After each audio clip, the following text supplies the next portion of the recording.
সিরাজগঞ্জের বাগবাটি ইউনিয়নের হরিণা পিপুলপাড়িয়া বাজারে বুধবার সকালে 10টায় এক মর্মান্তিক সড়ক দুর্ঘটনা ঘটে।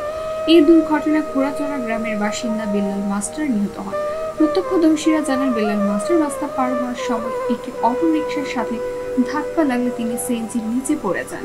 সিএনজি নিচে পড়ার ফলে তার মাথার একপাশ থেতলে যায় এবং তিনি ঘটনাস্থলেই মারা যান।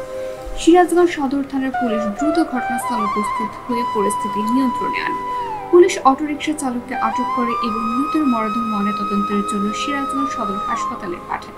স্থানীয় প্রশাসন ও আইনশৃঙ্খলা বাহিনী ঘটনার সুষ্ঠু তদন্তের আশ্বাস দিয়েছে। ঘটনার খবর পেয়ে সিরাজগঞ্জ জেলা জামায়াতে ইসলামী আমির অধ্যক্ষ মাওলানা শাহিনুর আলম, স্থানীয় মেম্বার আব্দুল মোমিন এবং ইউনিয়ন বিএনপির ভারপ্রাপ্ত সভাপতি দুদুখা ঘটনাস্থল পরিদর্শন করে। তারা ঘটনাটি অত্যন্ত মর্মান্তিক উল্লেখ করে বলেন, এই ধরনের দুর্ঘটনা যাতে ভবিষ্যতে না ঘটে সেজন্য প্রশাসনকে যথাযথ ব্যবস্থা নিতে হবে। তাদের মতে এই ধরনের দুর্ঘটনা এড়াতে স্থানীয় প্রশাসন এবং জনগণের মধ্যে সমন্বয়ের প্রয়োজন। বেলাল মাস্টারের মৃত্যুতে তার পরিবার ও এলাকাবাসীর মধ্যে শোকের ছায়া নেমে এসেছে। প্রশাসনের কাছে আশা করব আপনারা জিনিসটা গুরুত্ব সহকারে, দায়িত্ব সহকারে এরা নেবেন এবং এর উচিত বিচারের ব্যবস্থা করবেন। স্পিড ব্রেকার নাই, ওইখান থেকে এই পর্যন্ত গাড়ির আনলিমিট স্পিড থাকে।